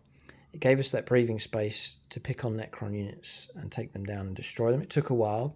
You saw how many 4+ invulnerable saves Mike was making with multiple units. It really was a grinding process, but just the weight of the tower firepower in the end, you saw the collapse of a number of units on the board, and so that's tipped the game in favour of the Tau. In fact, we've pretty much got all our guns on the board. It's just some infantry that are lost, and just one of the broadsides across here. It was a scary moment at the start of the game when Necron firepower started coming through. But we weathered it, shot back, and then started to tip. Fire. They talk about air superiority in warfare, but this is like general firepower superiority. If the Tau can maintain that in any game, any faction, then they usually can do well. And that's what we've seen happen here in the grand final for our Season 12 Battle Report. So what a journey it's been. A season where we've given all the factions an equal opportunity. Every faction that we have on the channel has played 2 games. I don't think we've ever done that before. So that's been a real highlight this season. All the factions getting an equal chance to try and make it through. The top 8 that did make it through was Necrons and Tau. Then the Red Scorpions, a thrown together army that we really wanted to get their games done, despite waiting for a large batch of models coming from Siege Studios, which Siege, by the way, have been sending me pictures of real good progress. So we look forward to the Red Scorpion army expanding out in size soon. The Orcs made it through as well, the Harlequins, the Admech, and Mike's Black Legion. So obviously a lot of Xenos factions making it through, but it was these 2 armies that fought it out in the end. Necrons have been the toughest, most durable army on the channel this season. The Wraith unit in particular has proved to be the toughest to deal with. But then the Tau, funnily enough, our event that we held with the Phoenix Lords, it was the Tau that won that event as well, with their weight of firepower against all the other factions they came up against. So Tau dominance on the channel. Yeah, talking about, it only took one rotten back door, as I learnt the very, very, very painful way last season against the Black Legion, where, what was it? What knocked at the back door? Terminators with a baton. Terminators with a baton. Landed about here, and then just came through. So we covered our back door this time. That's lessons learnt from last time. And around the fringes where Mike was seeking to attack, we just left cheaper units, which we did take casualties, as the casualty pile will show you. But we preserved the nucleus, the core firepower from the Tau force.